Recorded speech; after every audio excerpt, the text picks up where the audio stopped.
Hey everyone, we'll go ahead and get started here. It's 1 minute after the hour. I see people are starting to trickle in, but at any rate, happy Tuesday, everyone, wherever you are. I know we're across multiple time zones, but welcome and thank you for joining us today to talk about unlocking the value of your inventory and reducing your inventory surplus. So today's session we have with myself. I'll be your host today. You have no choice in the matter. But my name is Jefferson Barr. I'm the head of marketing here at Netstock. I've been here for 6 or 7 months now. Laura Cecere, founder of Supply Chain Insights, is also joining us. She's the author of Supply Chain Shaman blog and many other great publications and articles. I've learned a lot from Laura in the past 4 or 5 months since I've gotten to know her. If you don't know her, you should. If you're in supply chain space, be sure to follow her on LinkedIn. Next in line, we have Warren Owen, our VP of Sales Solutions. Warren is joining us from somewhere in some show out west, I think in Phoenix. So thank you for taking time out of your busy schedule. But Warren is our VP of Sales Operations at Netstock. Again, I've learned a lot from Warren in the past 4 or 5 months. And I'll stop making this joke soon, Warren, but I often joke that Warren's forgotten more about supply chain and inventory management than I'll probably ever learn. And finally, and most importantly, we have Justin Dudley. Again, thanks, Justin, for joining us. VP of Global Logistics Supply Chain for Sound Division Technologies. Sound Division is a global manufacturer of architectural, outdoor, and commercial speakers and native streaming audio system amplifiers. And Justin's been a customer of Netstock for about 6 or 7 years. It's a common theme there, 6 or 7. Today's agenda, quick, state of the union for, so to speak, for supply chain landscape. We'll follow up with a conversation with Laura, Justin, and Warren to kind of dig into this. Warren's going to give us a quick demo at the end and follow up with the Q&A session. Housekeeping, you're all muted except for the host. Goes without saying the hosts are not muted. Please post all your questions in the Q&A tool. There is a chat box. You can go back and forth on the chat box, but if you have a question for the team, please put it in the Q&A tool. We'll try to take those in real time. If not, we'll get to them at the end of the session. And this webinar is being recorded, as you all know, and we'll send it out after today's session. So, as I said, I've been with the company 6 or 7 months now. Kind of new to the supply chain landscape. I did warehouse inventory about a dozen years ago, but inventory management, not so much. So just in doing, all my research, a lot of stuff comes over the transom, preparing for this webinar, etc. There's just an overabundance of these articles that talks about, where we're at post-pandemic. So CNBC Supply Chain Survey, bloated warehouse inventories, where over a third of them say they expect inventories to return to normal second half of this year. An equal percentage, a third, the gluts will last until 2024. And the last one's kind of mind-blowing. They're not even sure when these inventory gluts will be worked off. So that's kind of, that's problematic, right? I mean, that's this money sitting on your, money sitting on your shelves, so to speak. McKinsey article, another great article back in May. Retailers are seeing the same thing where there's inventory gluts. They're the softening demand are forcing to either mark down their products, warehouse, or liquidate them. Their inventories rose to $740 billion in 2022. Companies want to hold less than they did in January of 22, but in fact, they're still holding more than they were in 2019, which is still a problem. And finally, Laura has come out with a great report this month, The Need for Supply Chain Reset, which kind of reflects on 3 years and 36 months of supply chain disruptions, thanks to the pandemic. Several points here, but mounting inflationary pressures on top of the supply chain disruptions add to the complexity, add to the consternation. And the last point I love, where cash is king and financial viability is the overarching goal, which kind of goes without saying. So Laura, I'm going to lead into the next question here, but with the pandemic in the rearview mirror, metaphorically, we aren't required to wear a mask anymore, but we all know the supply chain hasn't in fact recovered. A lot's happened, but we're not back to a normal in any way, shape, or form. So give us your perspective on where we're at and kind of how we got here. Well, thank you very much, and it's a great honor to be here today. I follow the supply chain metric trends using a syndicated data source called YCharts, which looks at the combination of all the reporting around the world and rolls it up by industry. And then we do it by industry segment. Now, one of the interesting things is across all manufacturers, days of inventory grew by 30 days. If you compare what we have in 2022 to what we had at the beginning of the recession in 2006. And so people might say, well, why? If 90% of people have supply chain planning and ERP, why did this happen? And I think it's all tied to the need for the supply chain reset. Most people have increased complexity in their product line, which increases cycle stock, and they're not managing complexity. Secondly, we've had an increase in transit inventories as long lead times became longer and more variable. Third, we have a decrease in our ability to forecast due to the issues we have on demand variability, and history is not a good guide for forecasting, and people aren't good at using market data to basically replace history. Fourth is that we're not really able to get our hands around demand latency, which is the time from the purchase to the replenishment of the order, and we're running supply chains based upon orders.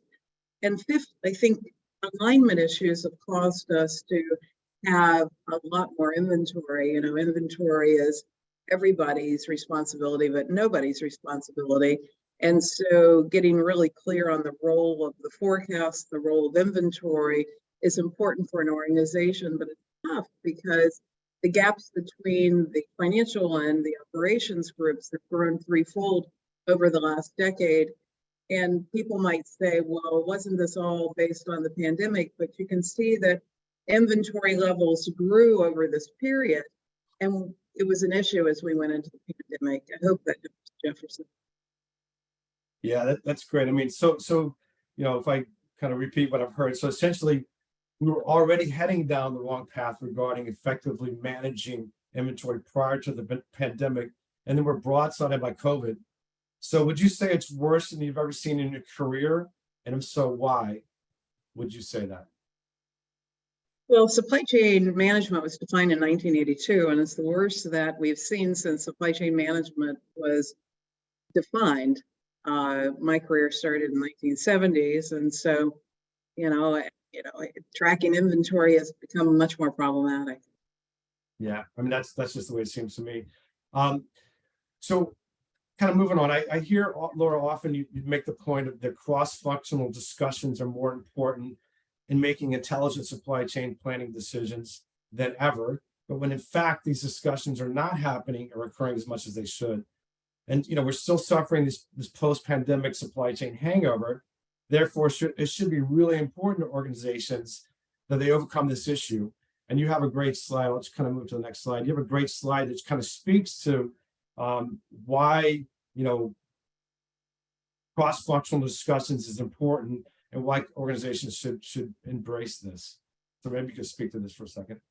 Well, today, most organizations define supply chain excellence based upon functional metrics. So OEE, or how effective is the equipment used by manufacturing, purchase price variance by procurement, lowest manufacturing cost, lowest procurement cost, and that throws the supply chain out of balance. And unless companies have planning tools that allow what-if analysis and scenario planning, they can't look at the feasibility of the plan. There's no perfect plan, but the input to develop the plan helps the organization understand the parameters of what is feasible, what is not, what is a constraint, what is the impact of mix. And so what happened is we became tightly integrated into ERP. Fewer people had what-if analysis, and they looked at the absolute data of the plan, trying to get the perfect plan. And you'll never have a perfect plan. So we had discussions about imperfect planning and imperfect data when really we needed to be talking about alternatives and options and driving alignment. Most organizations don't realize that they have this alignment issue, and it grew worse as we built the multinational to global supply chain. So how do you think how can companies use planning to improve alignment? I mean, you already spoke to that briefly, but I mean, exactly how do you think companies can use planning to improve alignment? Well, planning helps to drive reliability.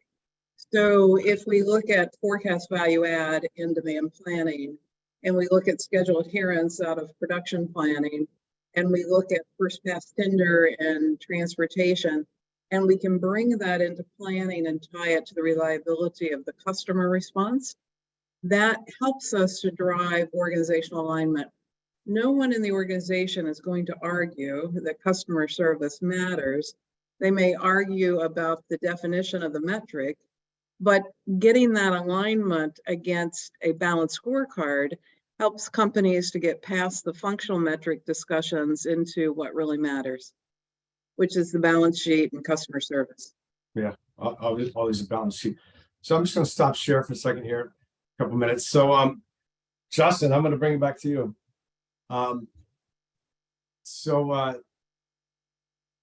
There he is. Hey, Justin.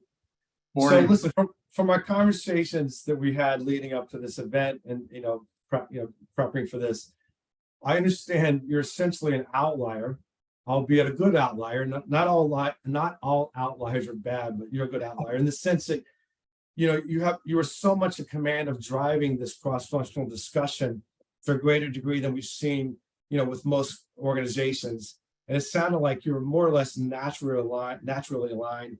How did you overcome this within your organization? And if so, how did the NetStuck solution help you overcome, this misalignment problem that we just talked about? Yeah, well, again, thank you for having me. It's a pleasure to be here. Honestly, yes, we are aligned now, and we are doing a very good job of doing that. But that was not always the case.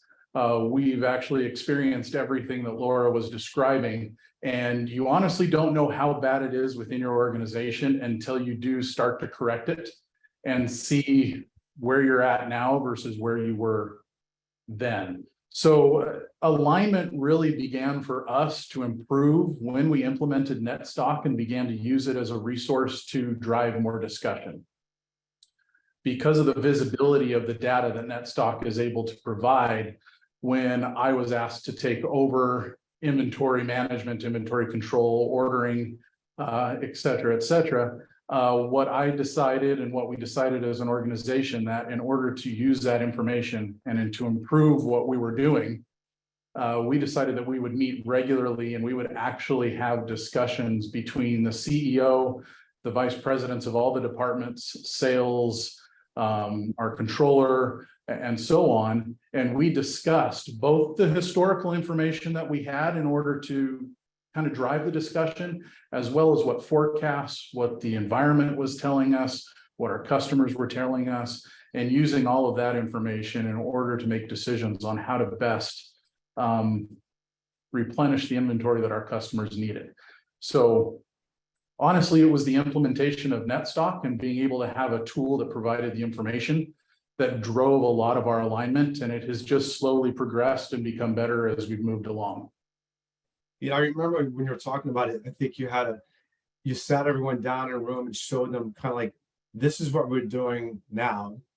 Right. And then you had the demo with NetStuck, Right. and they saw kind of what could happen. And I think you kind of got some immediate alignment there.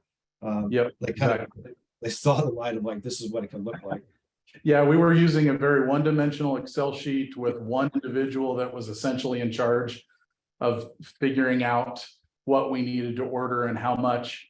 And when you didn't have conversation between multiple departments, in order to avoid problems, would just order.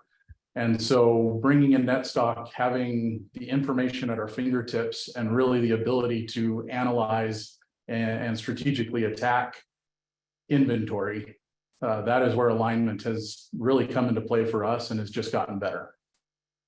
And so tell me, like, the fellow stakeholders, your colleagues, do they appreciate being part of this cross-functional team?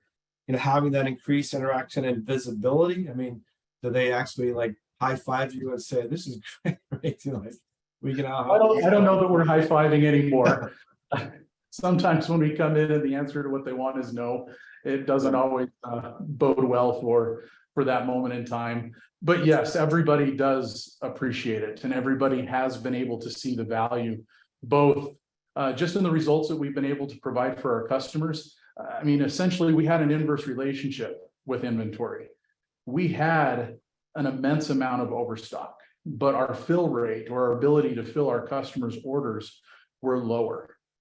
And so with time, through these discussions and through really the data at hand, we've been able to change that relationship, where we've been able to shrink the monetary value of our inventory and the physical amount of inventory, but have increased our ability to meet our customers' demands.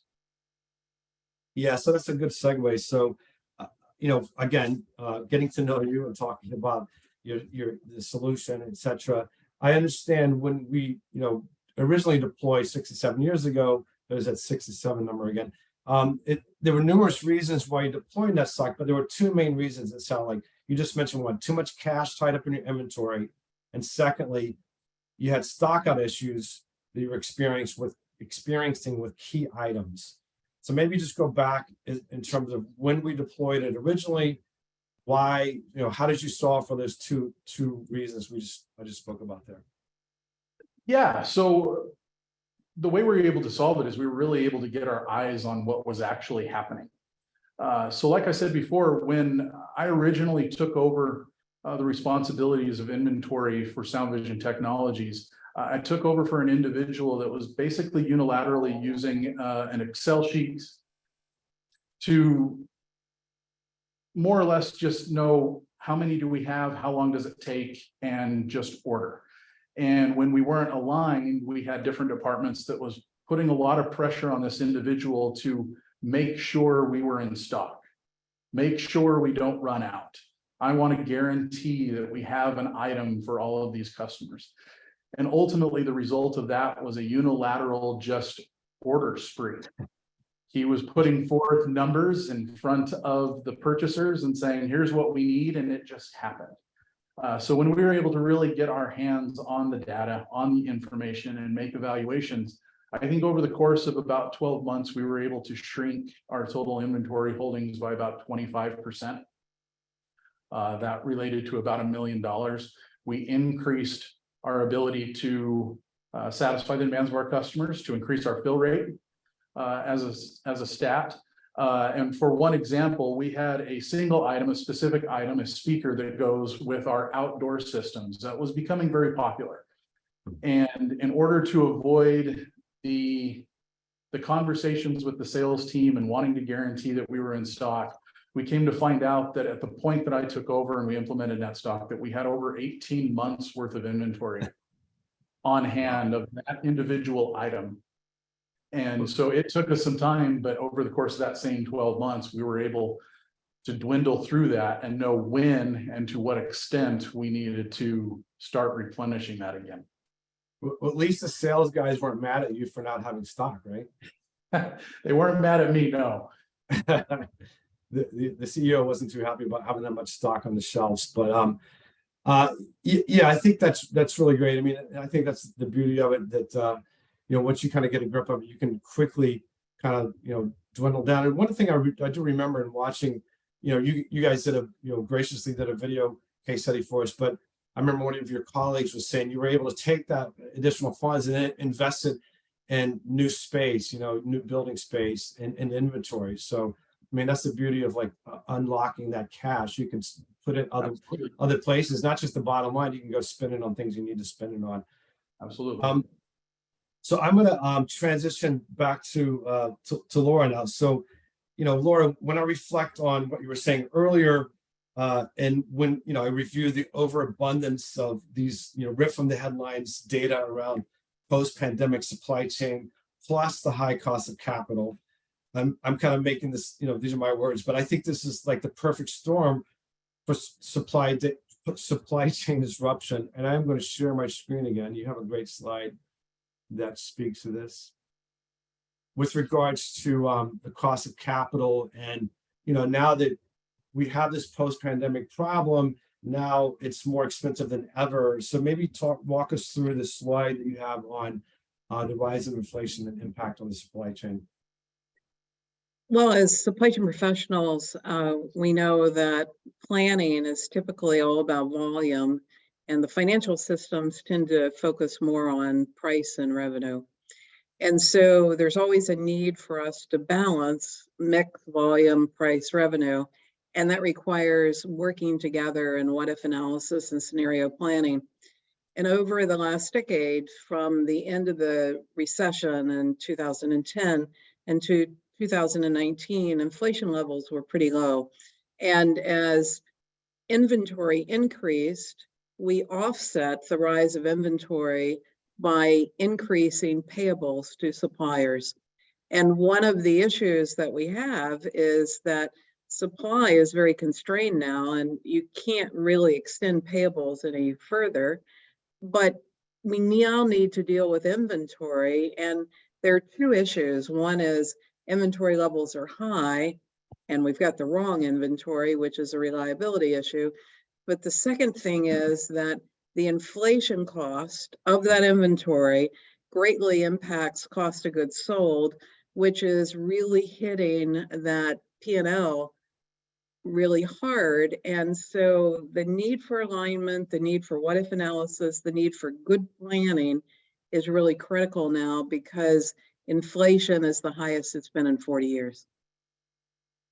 Yeah, I mean, so again, not to sound like a broken record, but just to drive this home, drive this theme home again, we're essentially in the worst supply chain landscape than ever before. And now this is coupled to, as you just said, the highest inflation in 40 years, i.e. the cost of capital is really high. So would you agree that this is the perfect storm for inventory and supply chain disruption? It's a softball question, but would you agree with that, and why? Well, yeah, I think that we need to focus on form and function of inventory. And I put IBP on this graph because how most people are doing IBP is not the answer.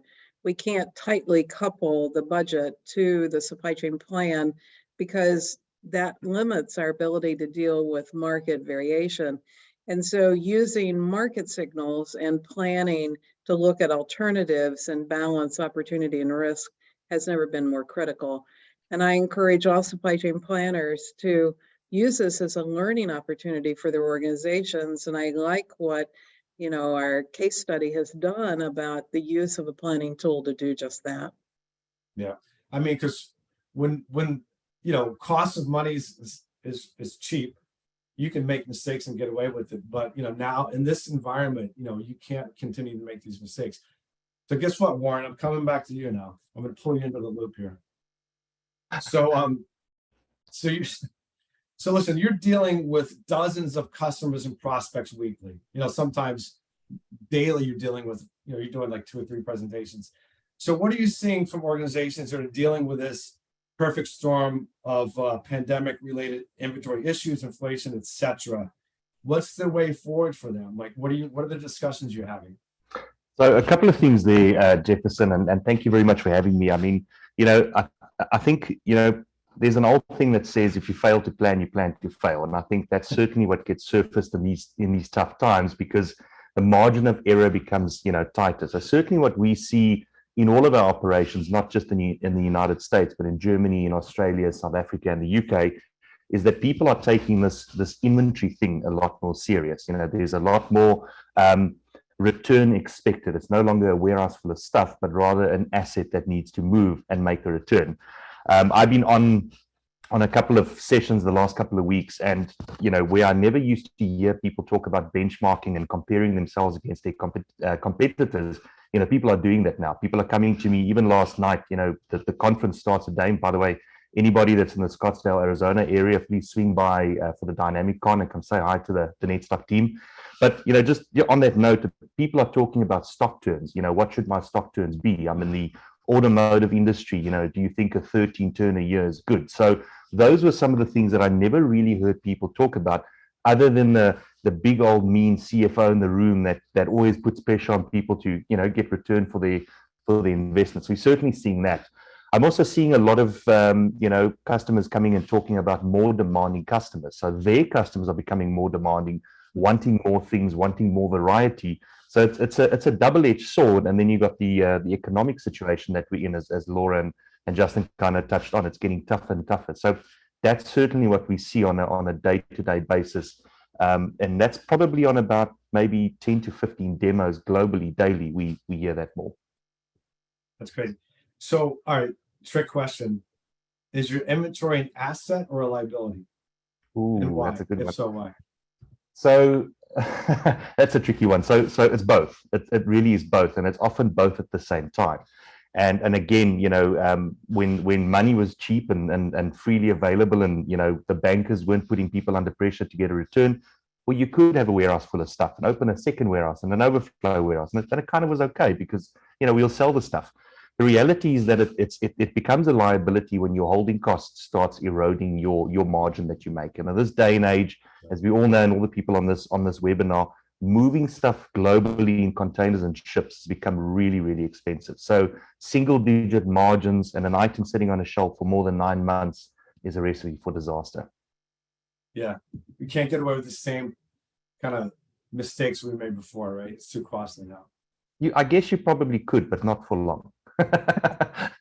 CEO would, the CEO / CFO would be down your neck. So, so Justin, I'm going to bring it back to you.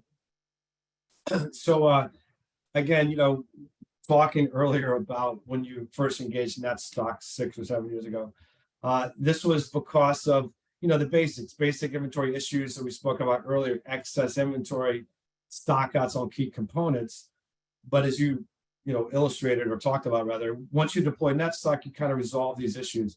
But now we're coming out of the pandemic. We keep talking about things are essentially worse than ever. But now you have overstocks again, plus a higher cost of inventory. So essentially, you're solving for the same thing, excess inventory, but for different reasons. So talk to us about how you got here and what you're doing now to solve for these issues. Right. Well, luckily this time we have a head start.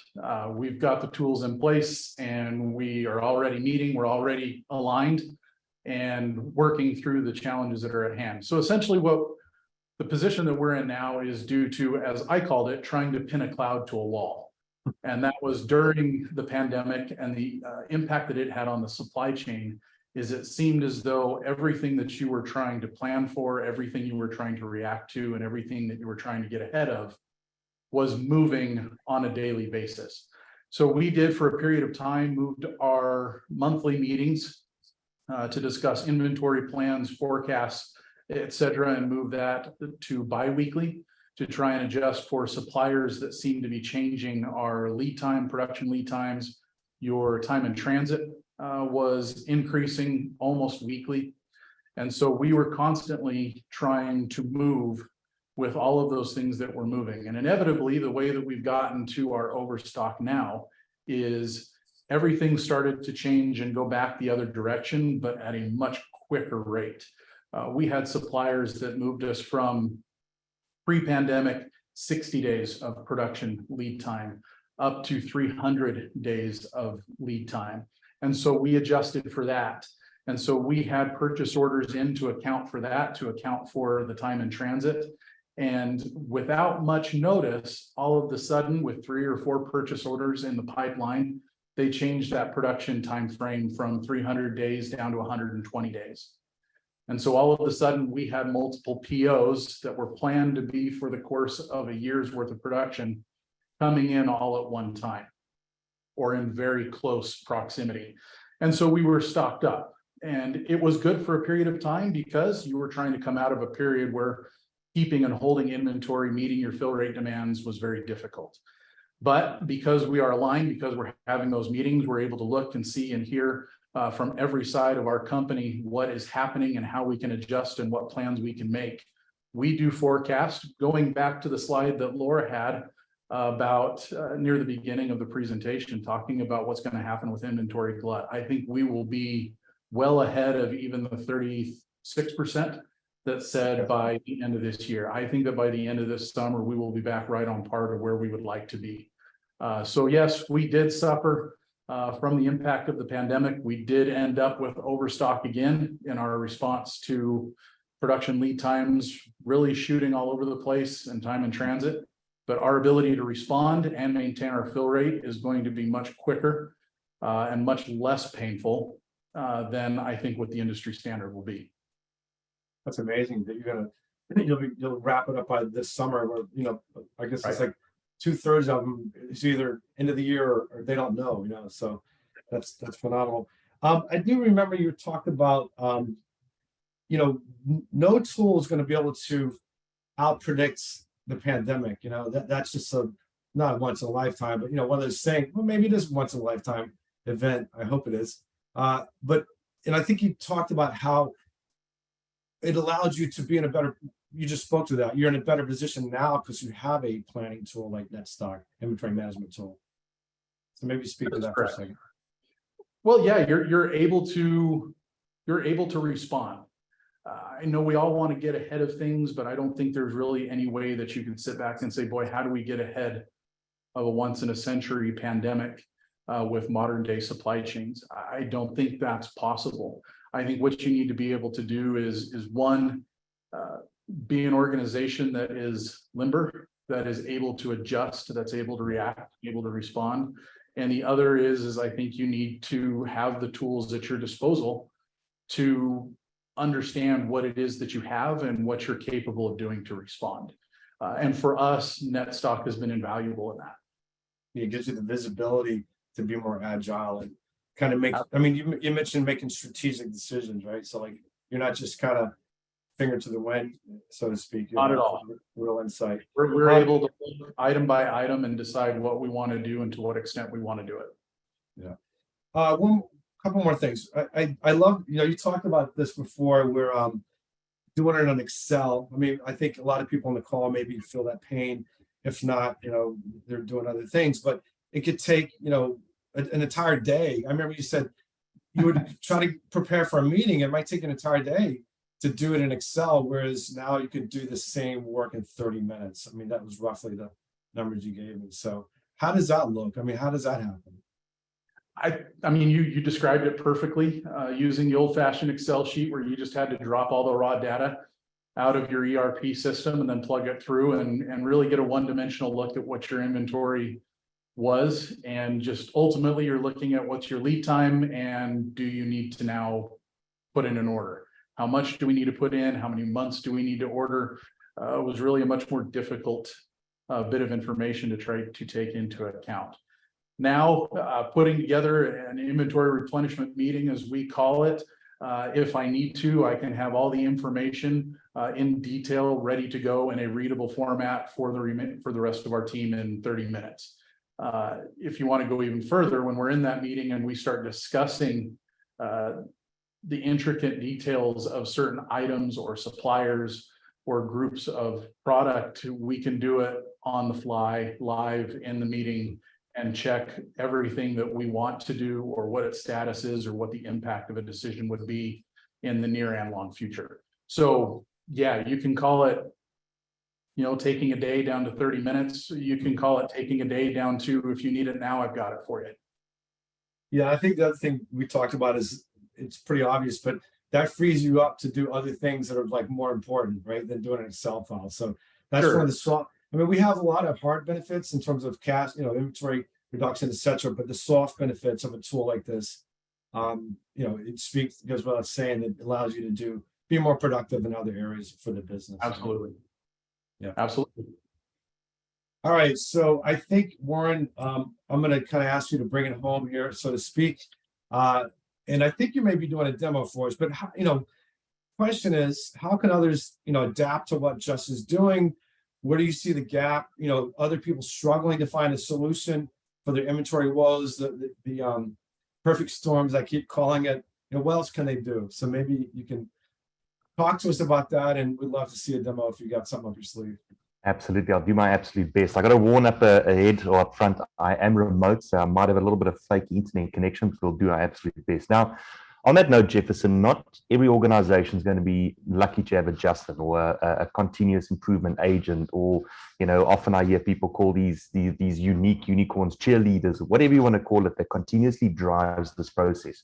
Right. Not every organization is going to have that. Now, with that said, that NetStock has a bunch of really, really neat software, and it's very cool and it's very easy to work with, but it has an underlying methodology that helps you drive. So anybody or any person that's using NetStock that doesn't have that background or a clear understanding of what to do, the software will help you drive, improvement on a day-to-day basis. So the more you use it, the more you're going to get results. And, the more you use it, you're going to start identifying those exceptions that need your attention first. So with that being said, I am going to do a quick software demo. Let me just share my screen.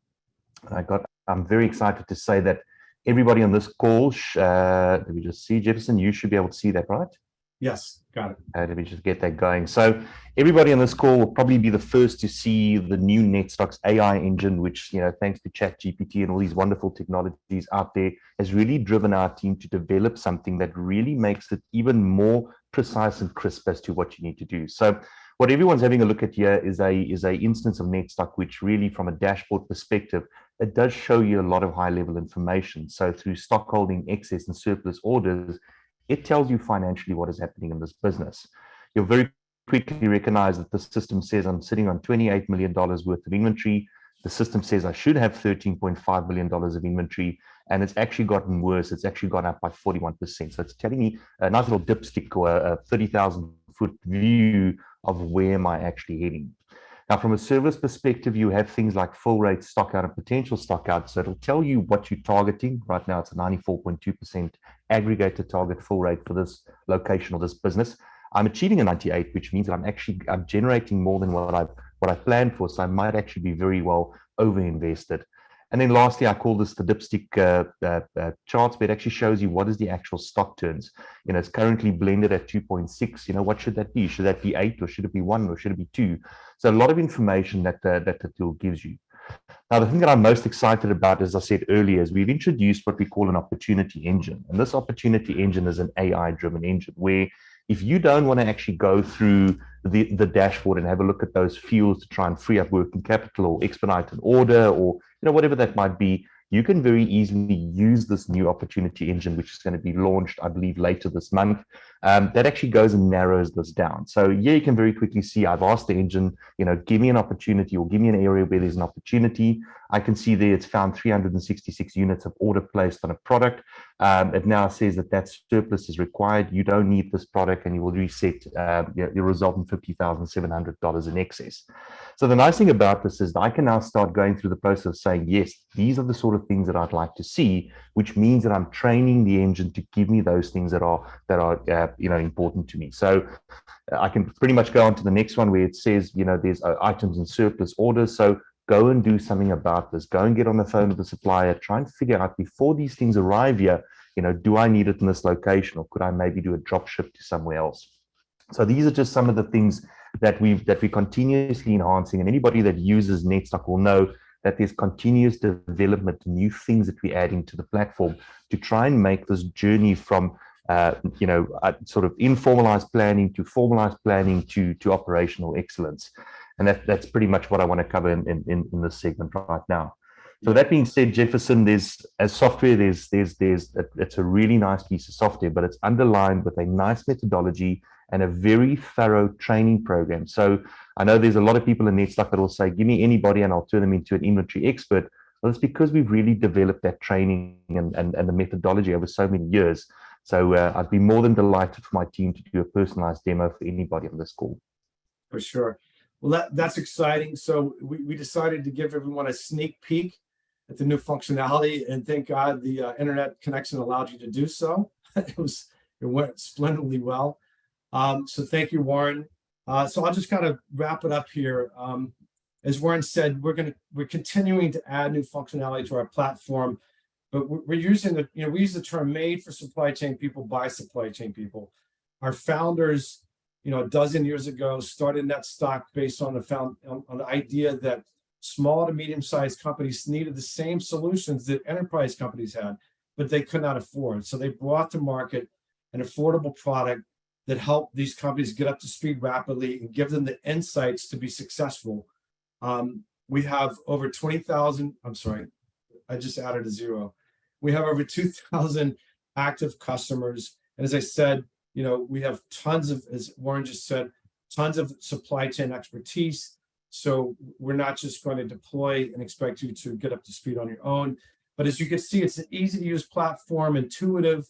I mean, when I first came on board, as I said, I did not know much about inventory management, and I saw it and I kind of got it right away. Warren used the term yesterday. It's kind of like an early warning system, especially with the new, AI feature. You're going to start to see a lot more AI functionality come out, but it helps our clients rapidly and proactively respond to issues you're facing throughout the supply chain. And it can be an engine that kind of continues to help you save money as you go. And also to give you the ability to predict where your problems are, is Justin kind of pointed out. You can kind of see what's going on in the landscape and help you kind of solve for those problems. So I think that's it for the presentation today. I was going to open it up for questions. Let me see. I think we have a couple here. So let me just get started. So this will be for the team here. So Daniel, what scenarios are you planning for? I'm not sure what that means. So perhaps Warren, you can help me on this one.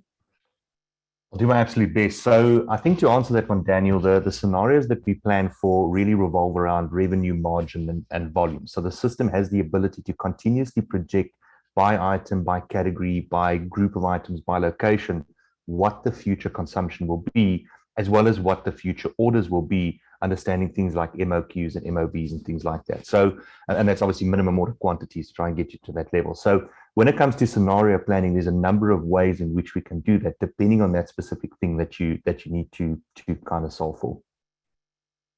Great. Thank you. Yukiro says we're using that stock since January. We love it. Thank you for that. Kevin, yes, the new AI feature is an add-on. I mean, not an add-on, excuse me, wrong. It's free. Value add is what I meant to say. So it's a value add. Again, we're going to continue to roll out functionality that not only benefits our customers, but it helps you guys do your job more effectively. So that is a freebie, and that'll be rolled out in by the end of the month, probably early June, as a matter of fact. So I think that's it. Let me see another question here. I think there's another one there. Will we be able to ask the AI questions in future versions? So the answer to that one, also real quick, Daniel, is yes. Yeah, we're going to continue to build on functionality. Currently, it's looking at, it's trying to figure out the best way to save you money in a sense, to dumb it down, so to speak.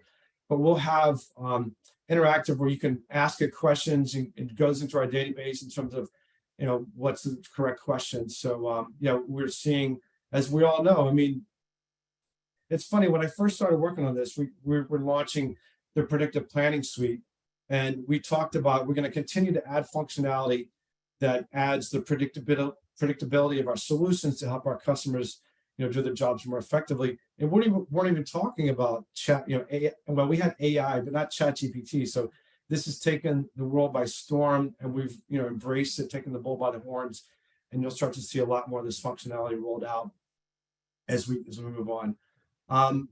So Stephen says, if your current organization is very mature in the planning functions and currently undergoing supply chain structuring, at what point in the timeline would it be most beneficial to implement software such as NetStock? I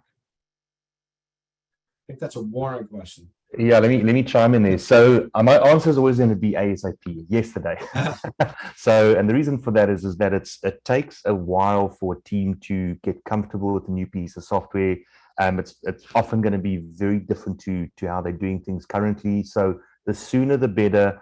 And for various reasons, including change management, getting people to understand the engine, getting them trained up to understand the depth of the answer that it gives you, and then also starting to trust the system. The more your users trust the system, the more you're going to have you're going to have less conflict between certain stakeholders within the business because there's trust within it. So ASAP. And I would say, so we can help organizations, nascent organizations throughout, very, sophisticated, larger enterprise organizations. We have a tool that kind of, right size our customers. So, you know, I think basically our ideal client profile is 10 million to 250 million in revenue. So that covers a spectrum, but we have a solution that can fit you where your needs are. So it's not like you're going to come on and it's going to be too complex for your needs. I mean, that's one of the core foundations of our product. So I think that is pretty much it. So again, thank you everyone for your time today. Here's our contact information. Please feel free to reach out to any of us. We'd love to give you a demo. If you're so lucky, maybe Warren would be the person giving you a demo. But there's a demo request there. And enjoy your day. Thanks for your time. And you'll receive the recording probably by the end of the day tomorrow. So have a great Tuesday, guys. Thanks very much.